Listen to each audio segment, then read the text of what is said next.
Mantapenwune, Kisakwonigen, Quaqueo, Quidianamuk, Winchini Unmanachag, Quaqueo, Tabani Weyan, Ni Wuchi Wam Ni Tampag, Quaqueo. Montapamuni, Kisak Wonigan, Kawi Otam, Pocasset Pokanoket. Good morning, everybody, in our language of the Wampanoag Nation. I just wanted to greet you all in our traditional language first before I went on. I am from the Pocasset Pokanoket Nation, and I am here today to talk a little bit about the history of our tribal and water, the sovereignty, and our reservation at Watuppa. So first of all, I should start by talking a little bit about the relevancy of our tribe, the Pocasset tribe. We were one of the main tribes on the mainland, sisters to the Pokanokets up in Bristol, and as well as all the tribes across the Wampanoag territory. Pocasset, which was situated in Tiverton and down through parts of southeastern Mass, Fall River, which at that time was all considered Bristol County, and it was part of Massachusetts. Little bit of history on myself. I'm a direct descendant of Massasoit, the great chief, Massey Soyet, which means the great leader. I am the 11th generation grandson of one of the greatest chiefs in our nation.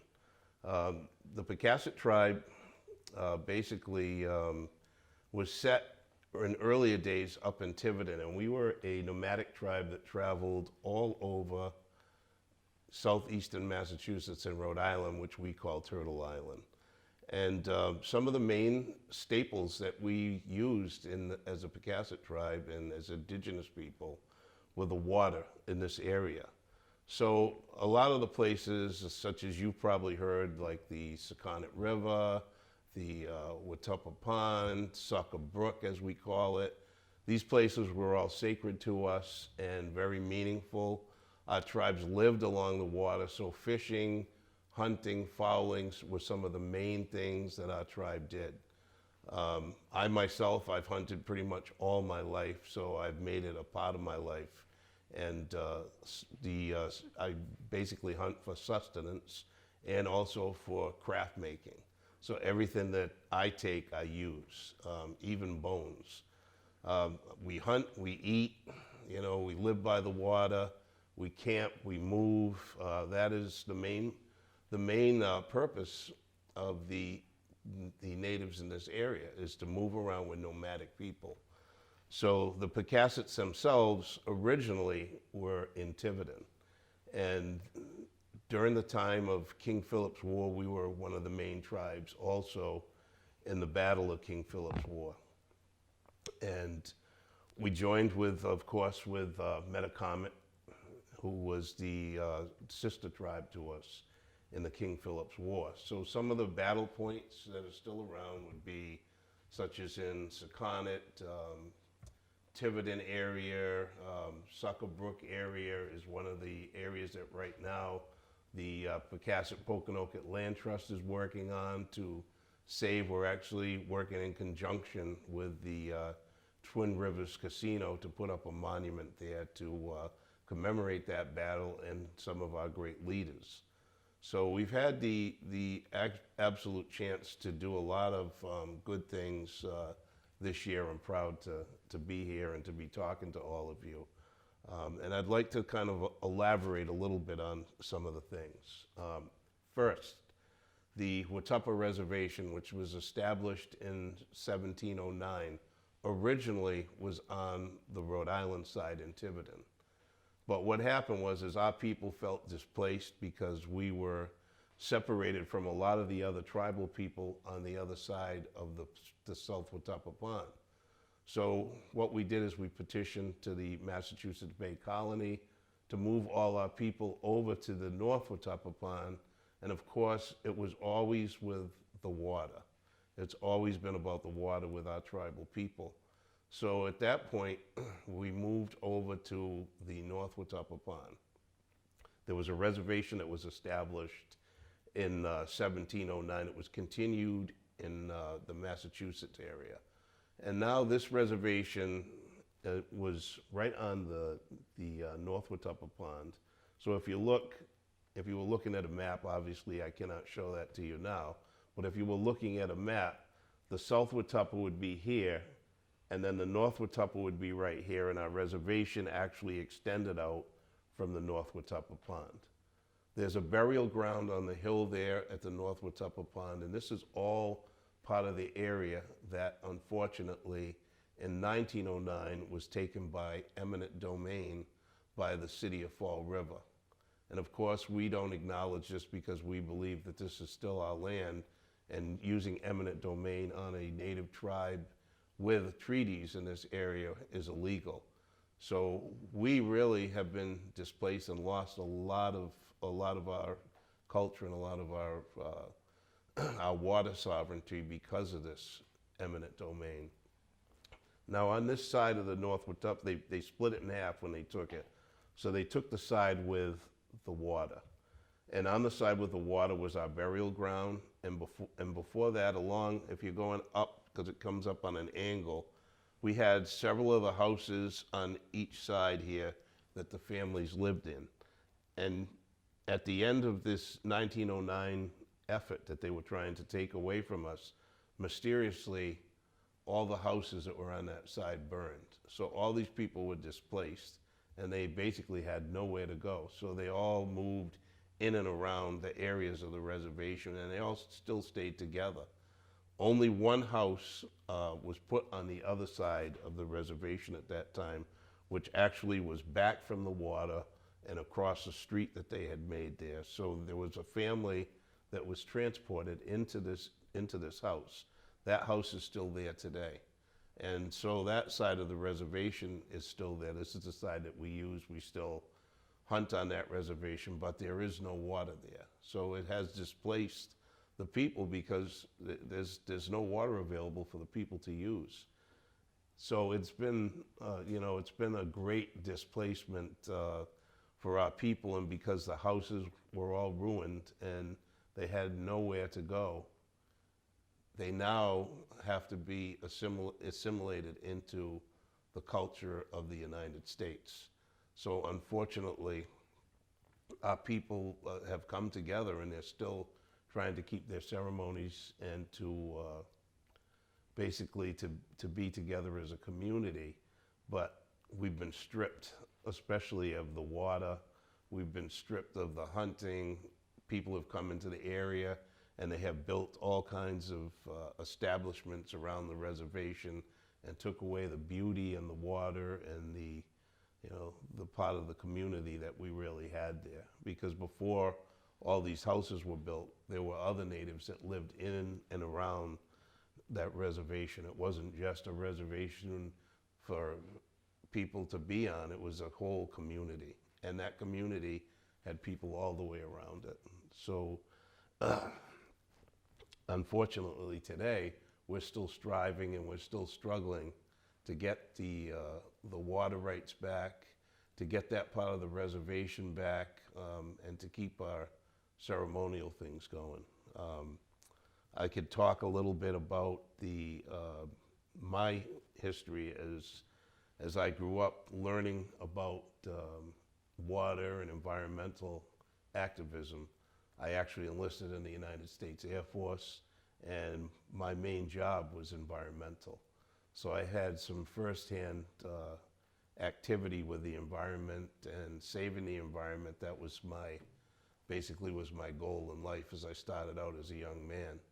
And I had the chance to do a lot of super fun cleanups, to work all over the world with the military, doing environmental support and working with water and restoration and different tasks that I had at hand in the U.S. Air Force. So my goal has always been to keep our land pristine, to keep the water clean, and to restore it to the level that it was at prior to them taking our land.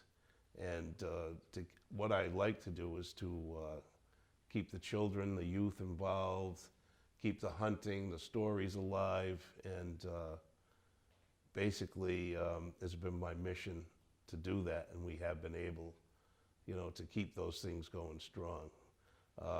They tried to take our reservation again as early as 10 years ago. The state was trying to get the people off of it, and we actually had a resistance there, and we stood up, and we kept our land. We didn't allow them to come in there and take the land. There was just a few of us. We all stood together. There were days that one of us at a time had to go down and stay on the land in campers to keep the land. So it's been a continuous struggle and fight. And even some of the people that were supposed to be in alliance with us were not. So it's been a continuous battle for a long time. And now, again, they're talking about, putting in power plants and polluting the waters. And, I know that just recently we had a great win in Providence for the privatization of the water, and all the people that worked on it, I'm grateful for. I wish I could have been there with them, but thank you.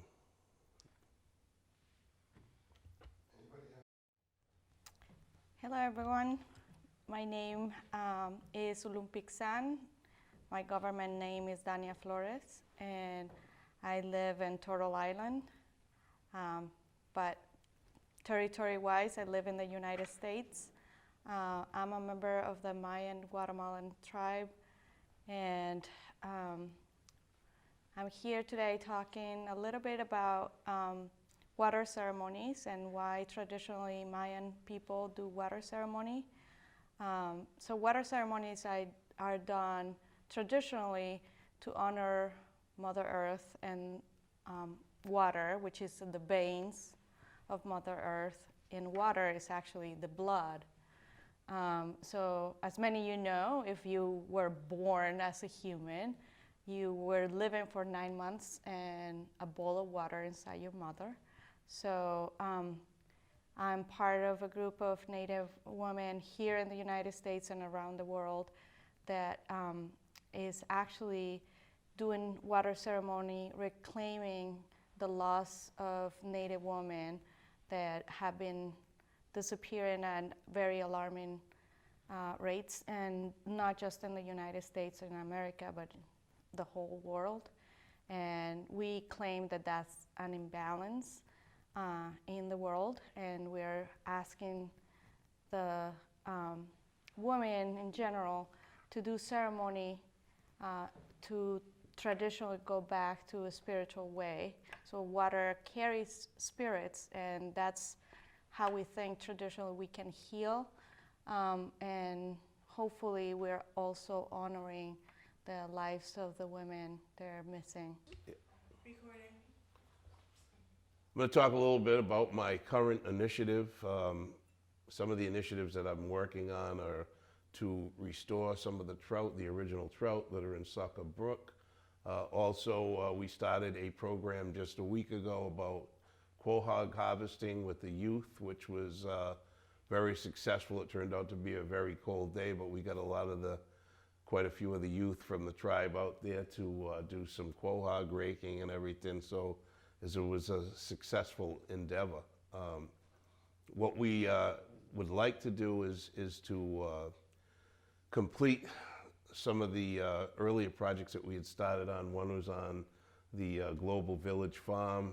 We were going to introduce trout down there, regular brook trout, which were indigenous to this area, so that we could get the children involved in harvesting the fish, cleaning them, basically going back to the original diets that we had in the point of contact. The Global Village has a lot of the food that they're growing right now that was indigenous food that we had. So some of these things that would help our health to be better, because the indigenous diets that we had were a lot better for us. So we're trying to get back to that style of eating and food, and of bringing our children up so that they're not eating the colonizers' food that's bad for them.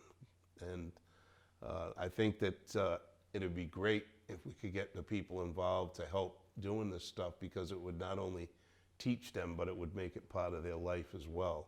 So I've been involved in a lot of restoration projects. I actually was the vice president of a sportsman's club, so I got to do a lot of the introduction of animals and game and what we call is wildlife hutches, so that it enhances the wildlife growth back in, and also the management of the grounds and things. So a lot of that stuff is going to be done on the reservation in the up and coming years, so that we can return things back the way they were, so that it's a healthy environment for us. It's a healthy diet, back to getting to the indigenous diets that our people are used to, and actually learning how to live the way that we did, harvesting the fish, being on the ocean, the hunting, everything that's involved with eating the way that we should. My colonizer name is Cristina Cabrera, from Uruguay, South America, with mother Uruguayan, father Cuban, and came to the United States 12 years ago, adopted by the Pocasset Pokanoket tribe of the Pokanoket Nation, Chunchip, Deer Spirit.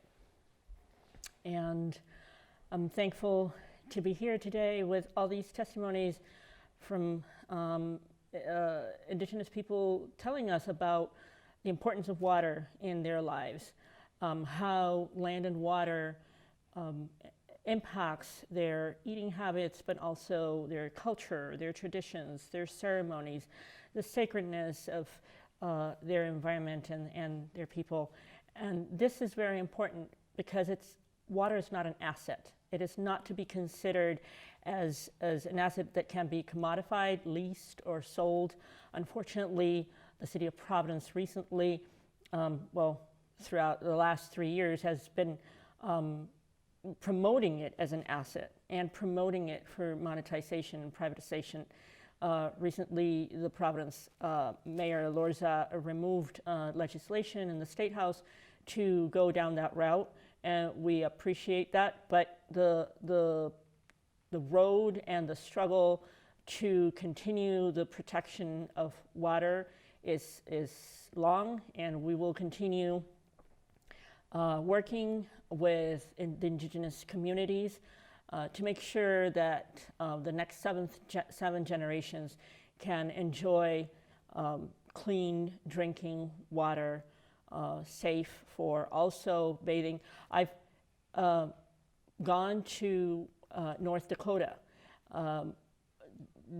People couldn't even swim in the lakes anymore. They were completely polluted through the fracking process. Different communities have different challenges, but water really needs to be conserved and protected. And I wanted to read a little bit of what came about from 2018, September 2018. We had a global summit called Soul to Soul, and the global indigenous community drafted a proposal to address climate crisis and to address all the taking over land, water, and air that the Western culture has done in these lands. The environment and Mother Earth has been abused. The balance needs to be regained, and this is the proposal to regain the balance, to understand that Mother Earth, water, and forest land is a living being and with rights. And the proposal is, I will say it in Spanish because it was written in Spanish, and then I'll translate. Uno, conservar nuestro territorio bajo nuestra visión de vida. Preserve the land and territory under our vision of life, our indigenous vision of life. 2, dejar el petróleo bajo tierra. Keep it in the ground. Keep the fossil fuels in the ground. 3. Que el gobierno reconozca nuestro derecho a conservar nuestro territorio y estilo de vida. Demand that all governments recognize our rights to preserve our territorial land and our lifestyle, indigenous native lifestyle. This will bring the balance back, bring us back in right relationship with the land, in right relationship with the water. That water that it's life-sustaining, and that's indispensable for all peoples to continue to live here on Earth. It has been a constant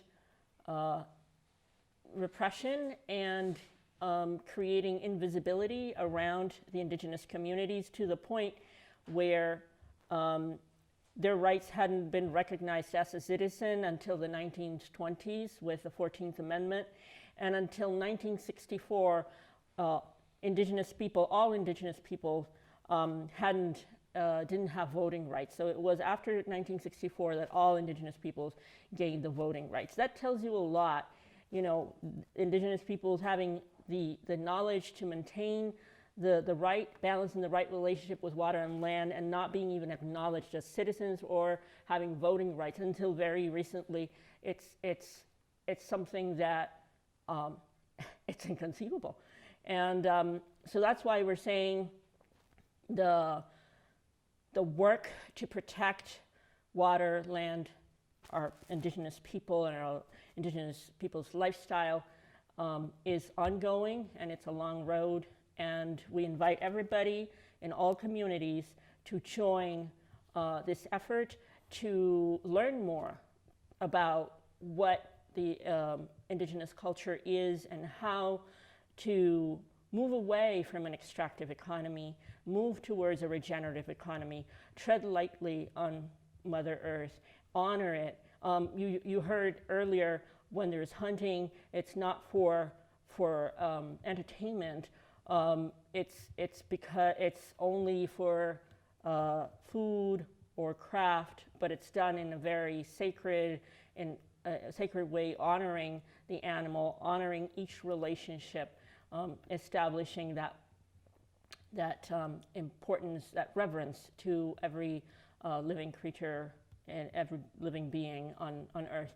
So we invite you to join the struggle, the fight, the protection of water. The Pocasset Pokanoket Land Trust is one website that you can go to. Indigenous Peoples Network is another resource. There's also a land and water sovereignty campaign that you can find on Facebook. Reach out, learn, educate. There are community workshops in Rhode Island and in Massachusetts, and we look forward to working with you. As an Indigenous person, it's an honor, to share space with my Pokanoket family, it was an honor, to share, just as it was an honor to share space with my Lakota family. What I learned at Standing Rock is that our youth have lit a sacred fire whose embers are spreading all across this country and the world. And, this is about our youth, about the seventh generations. And we need to come together in a good way, both allied and indigenous, environmentalist groups, faith-based organizations, all tribal nations. Come stand with us for the water, for that Miniwachoni.